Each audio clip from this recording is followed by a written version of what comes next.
Hey guys, what's going on? This is Adam Everett Miller with AETestPlus.com, and today we're going to be looking at CC Page Turn, the old Cycore Effects plugin. I am going to be kind of going through the features of the plugin. It's an older plugin. I mean, it's been in After Effects for a long time, so I'm sure as you were first playing around with After Effects, you probably saw Page Turn. Oh, that looks cool, and applied it and played around. But what we're going to be doing today is adding a couple things to it to make it kind of redeem it a little bit. I feel like oftentimes it's overlooked and just dismissed as kind of being a cheesy default option, but I really do think that it's a cool looking end result, especially when you have maybe something like more of a hand drawn animation or something similar to that. So yeah, with that said, let's jump in. What we're going to be using today is I just finished up an animation for a client, and I thought I would use this as visuals. They basically just wanted a really fun cartoon style thing to make it, a really simple explanation of what they do. So we'll be using that. Well, let's go ahead and with our first clip selected, we can apply CC Page Turn. Okay, and I'm going to fly through this really quick just to go through all the controls. What it does is it allows you to simulate. It's not actually really 3D. It allows you to simulate as if the page is turning. If you apply a camera or anything, that doesn't affect it at all. And it adds kind of this little light sheen right there. We'll talk about this in a sec. And by default, it's semi-transparent. I think just so that when you apply it, you can actually know what it's doing. It doesn't confuse you or anything. So let's move down these controls first, and then we'll get into actually making it look legit. As far as controls are concerned, by default, classic UI. It does have this other option with the Cycore Effects HD. That's an additional, I think it's an $80 thing that you can buy from Cycore Effects. I'll include the link up above. You will not have this option unless you've purchased that.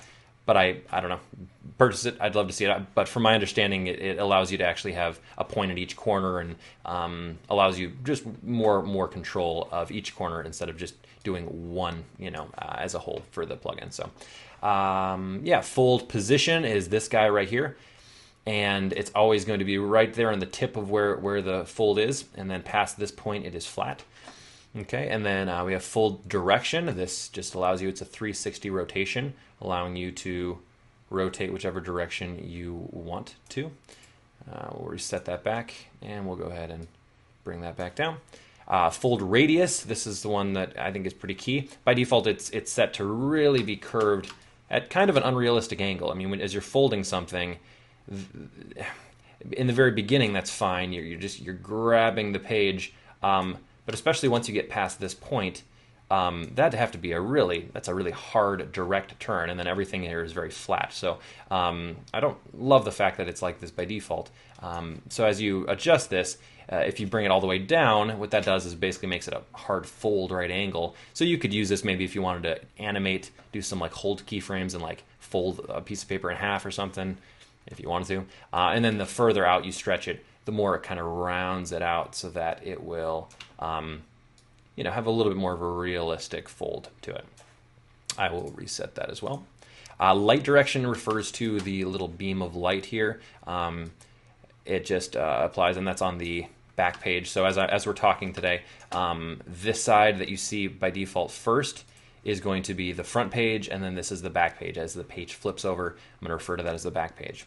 So light direction, and I'm just going to rotate it just so it's out of our way, because unless you're working with glossy paper, I don't know much paper. Paper doesn't usually have a shimmer to that, like a, what am I thinking of, like a specular or whatever. So render here is, you can render the front and back page, which is what it's selected as now.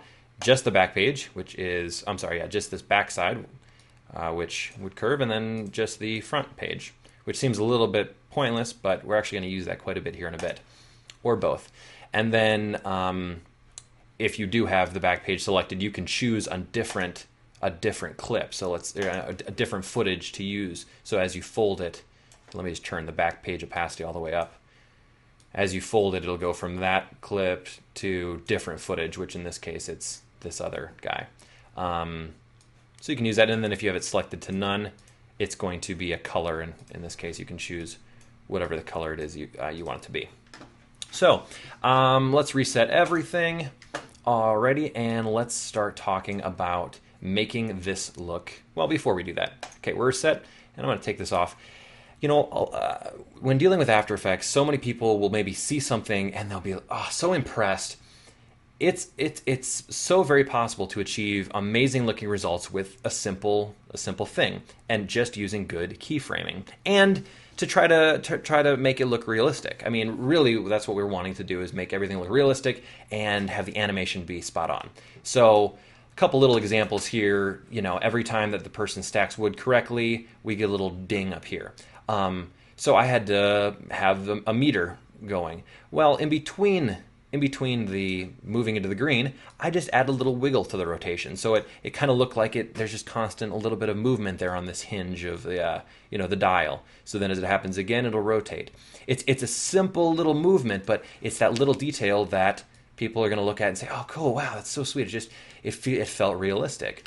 Moving on to this clip, you know, I have a nice little bounce in. That's going back to kind of the 12 basic principles of animation, which I always talk about. But then I have these lines kind of jumping out and connecting. I'll just play this in RAM preview really quick. You know, I have lines connecting from this to the other one and jumping over like a little elastic spiderweb rubber band sort of thing. All this is I just took my pen tool, I drew a straight line, I pre-comped it, and then I added the puppet tool and I just bent it that way and then that way, back and forth, slowly diminishing the stretch little by little. And then I just duplicated it and stretched it between the different layers and rotated it as needed. But people look at this, I mean, I showed this to my wife, and she's like, "Oh, I really like that part."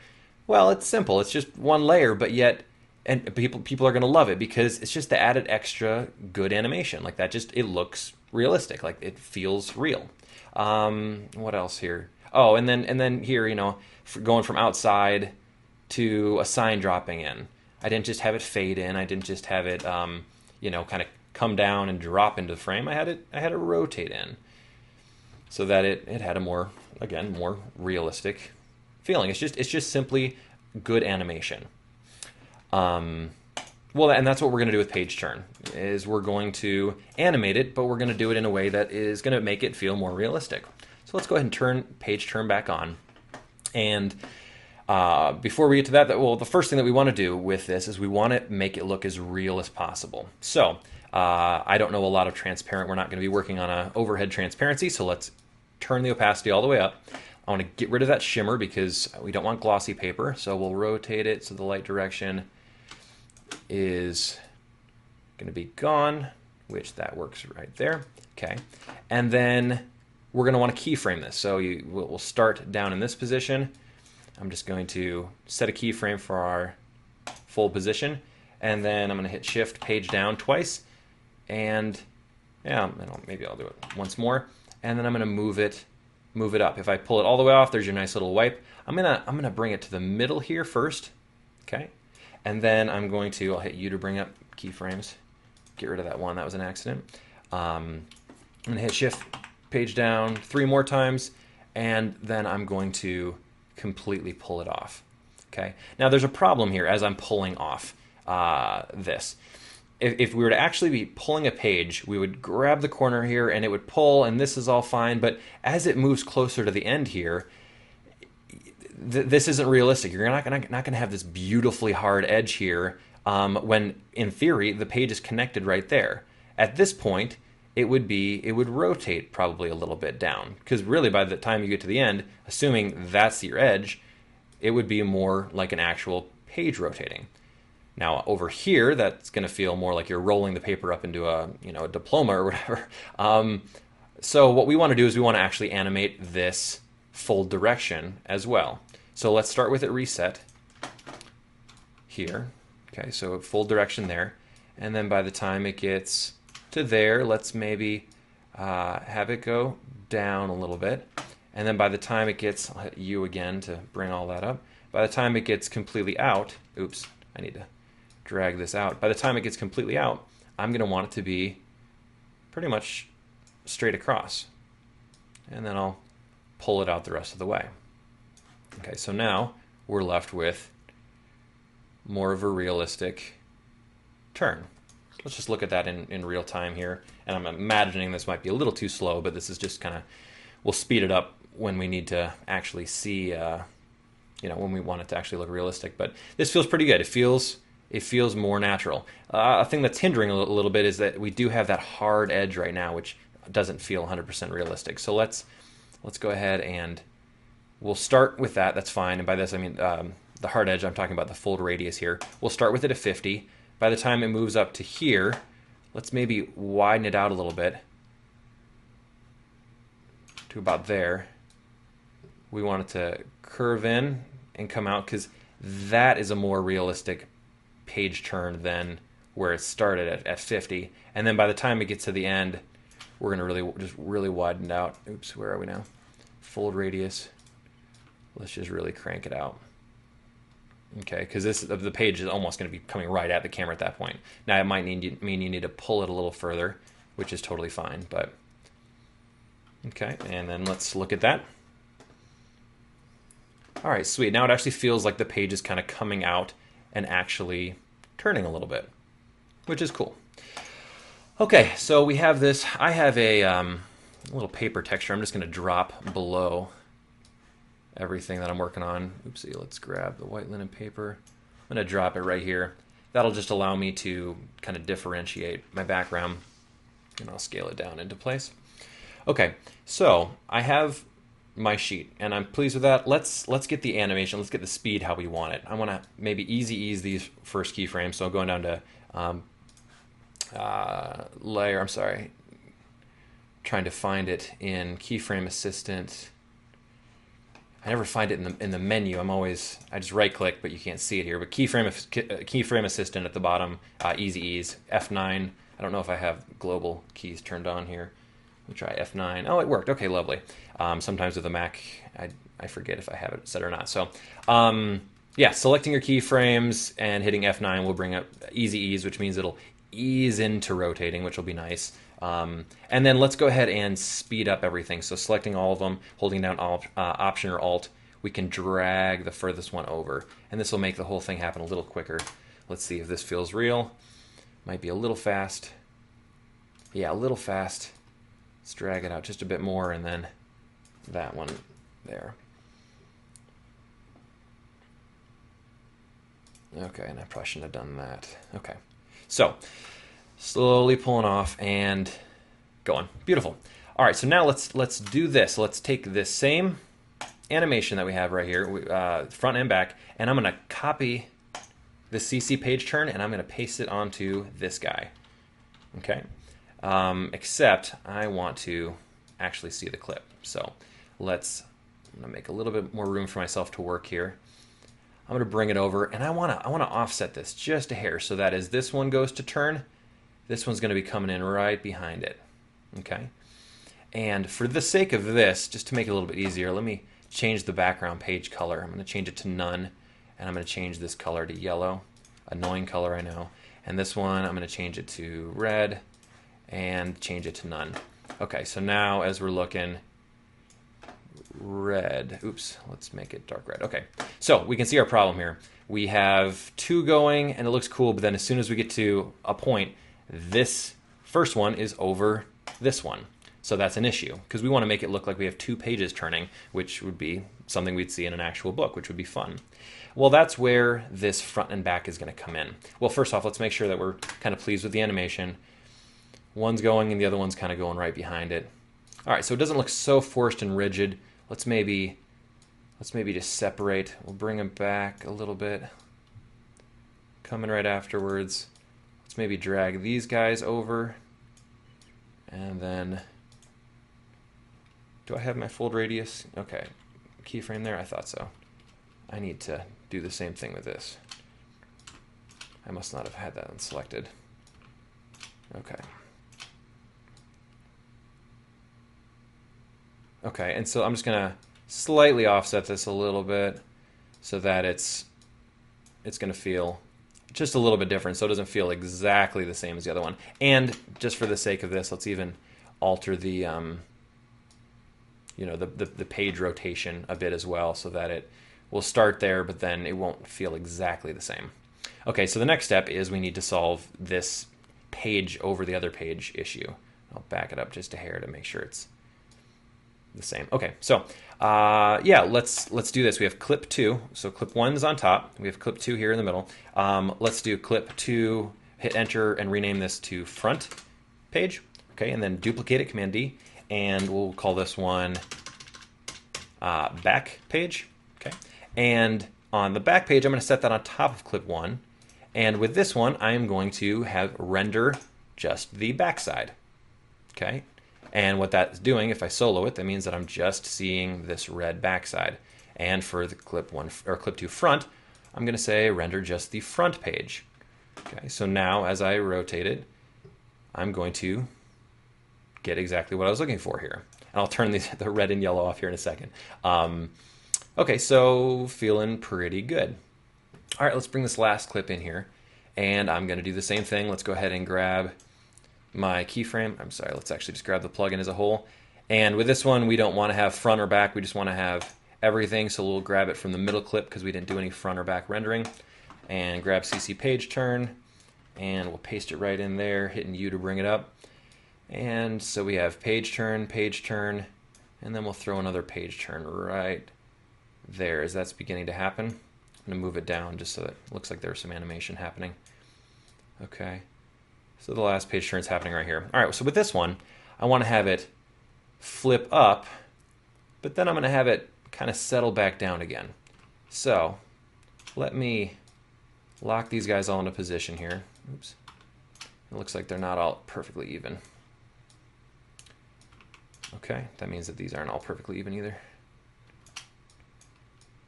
Be fixed. Okay, let's do this. Let's bring it back a skosh, so that it's not, oopsie, grabbing the bottom one. And of course I can color this one differently. I'll color this one green. I'm going to bring this back so it's not going to be quite as crazy. So it's going to flip up like the others. But then what I want to have it do is I want to have it go back down to where it started. So I'm going to copy those and paste those guys over. So now if I solo it, this page is literally going to go up as if it's turning and then go back down. Well, I have it a soft start and a soft end, but a hard middle. I don't want it to bounce, you know, hit hard there. So let's go ahead and hit F9 again and easy ease those ones. And honestly, all these guys can be easy eased because we're easygoing people. Okay. So now it's soft up and soft back down. And if it's going to flutter down, let's maybe drag that out a little bit, just so it takes a little bit of time. And let's have a quick RAM preview and take a look at that.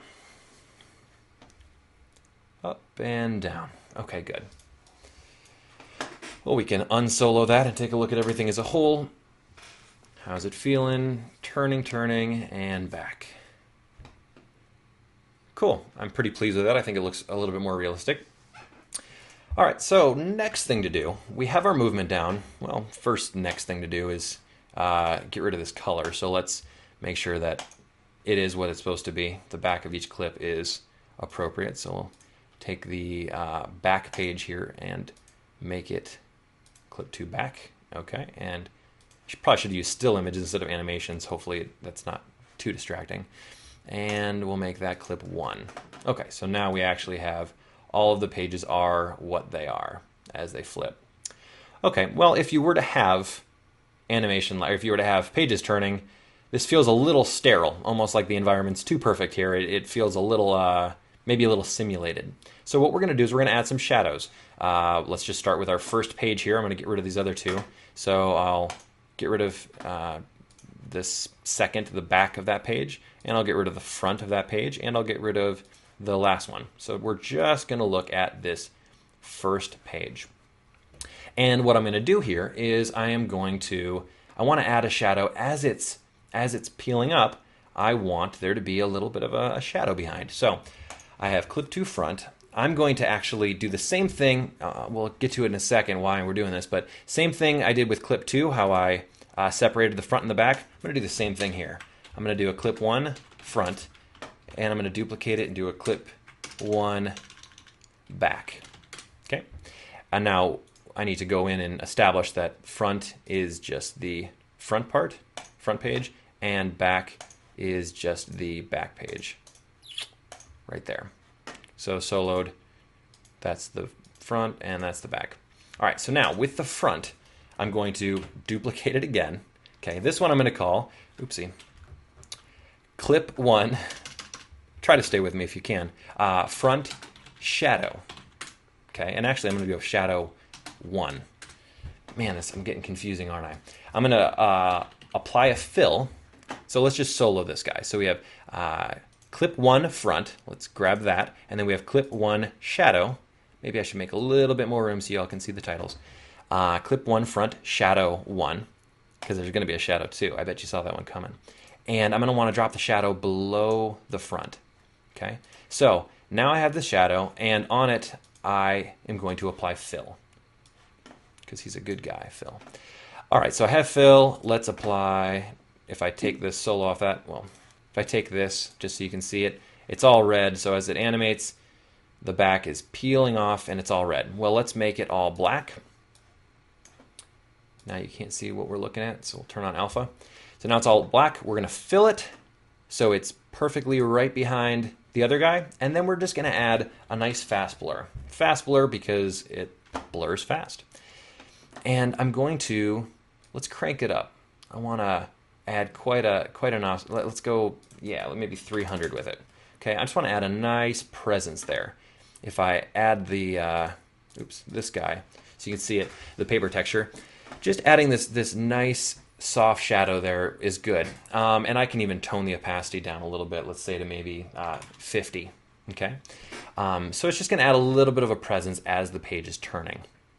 Well, now I'm going to duplicate that because I need to have a shadow 2. So let's duplicate it, shadow 2, thank you. We'll leave it up on top.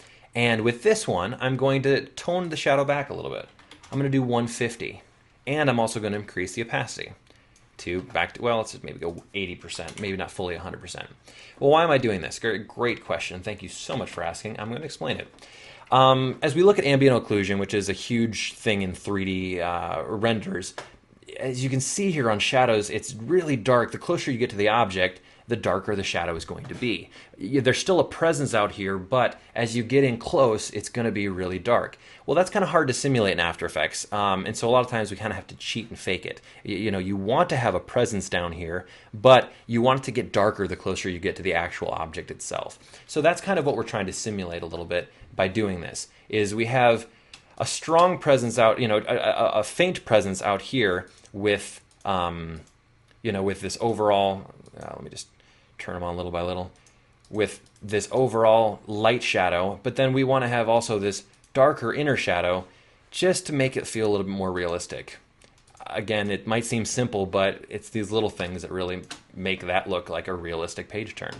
Okay, so with that done, we have ourselves a pretty cool looking back shadow. All right, so now let's move on to the other shadow. I'm going to take the solo off these, and let's look at the, that was all the front page. Let's look at the back page. Oops, that guy's turned on. Okay, so as it turns, we have our shadow there. We also want to create a little shadow there underneath this page, because realistically, if the page is turning, there would be a shadow underneath it. So how should we do this? Well, let's do the same rough idea, rough technique. We'll grab the back, and I'm going to duplicate this, and I'm going to call this back shadow. And I don't need to do the whole front and back occlusion thing. I'm just showing you that. If I want to get into more detail, I'm just going to really quick run through how to do this as well. We'll do the same thing. We'll add a fill. All right, fill. And we'll make this one black as well.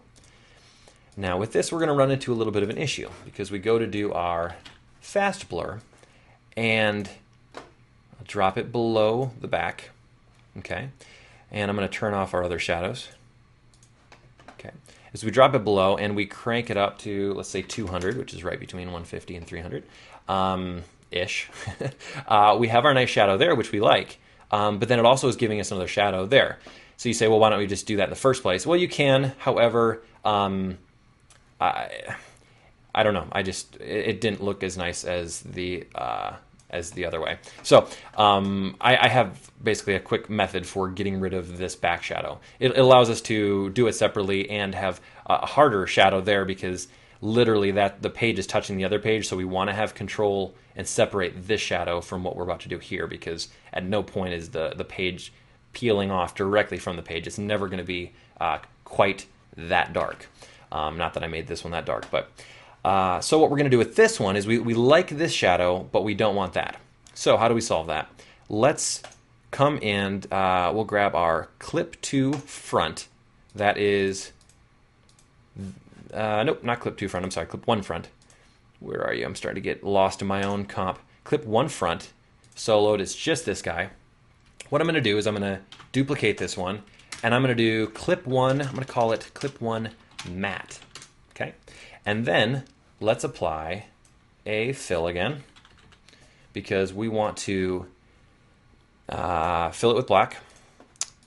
And now with this one, make sure you have your animation down because we're going to pre-compose. And once we pre-compose, it gets a little bit more difficult to go back and alter things later. So we need to pre-compose this. Don't just try to do it, or don't try to move forward without pre-composing it. So you go to Layer and then Pre-compose.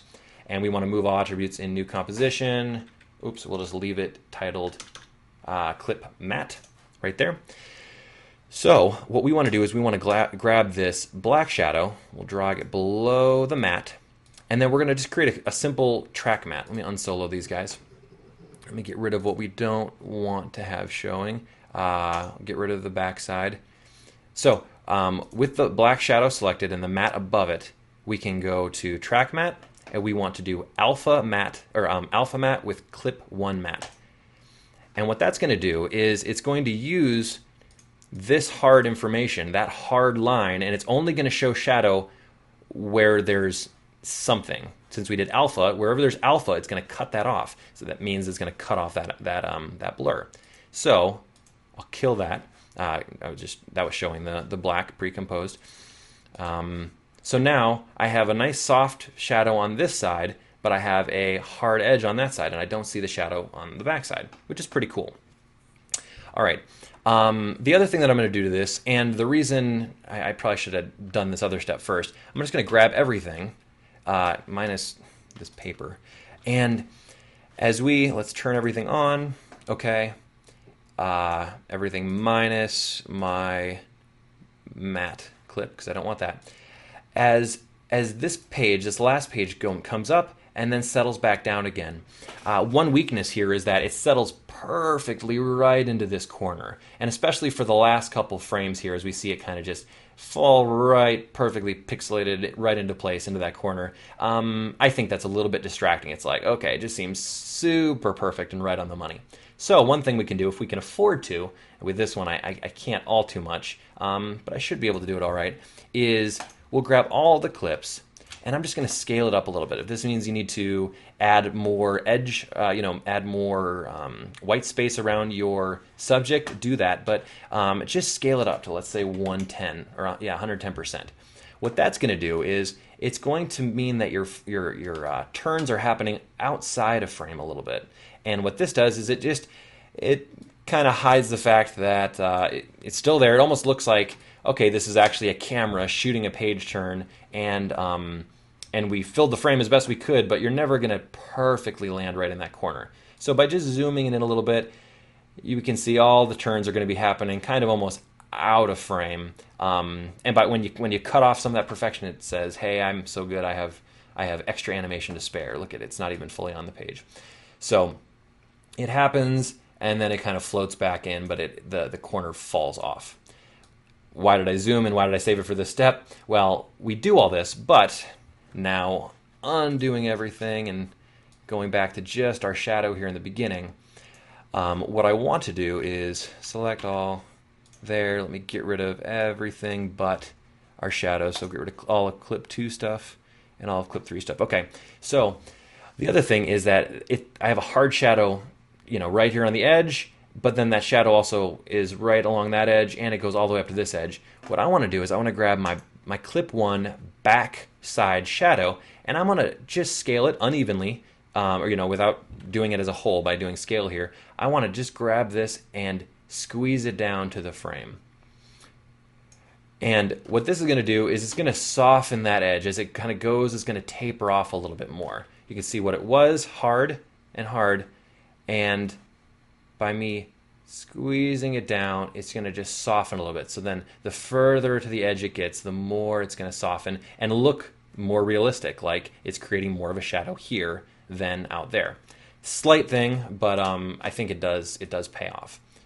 So with this in mind, you can do the exact same thing. Literally, I mean, you saw what I had done shadow-wise. We can duplicate it and do that same thing for the second page and make that look good. And we can do the same thing here for clip 3 as well. We can have it add shadows. It's literally a repetitive step, so I'll save you the time, but it would create a similar shadow right on that page. So anyway, you add a couple of paper sound effects, and next thing you know, you have yourself a realistic flipping storybook. So hope you guys enjoyed this tutorial. My name is Adam Everett Miller with aetutsplus.com, and I will talk to you soon. Bye.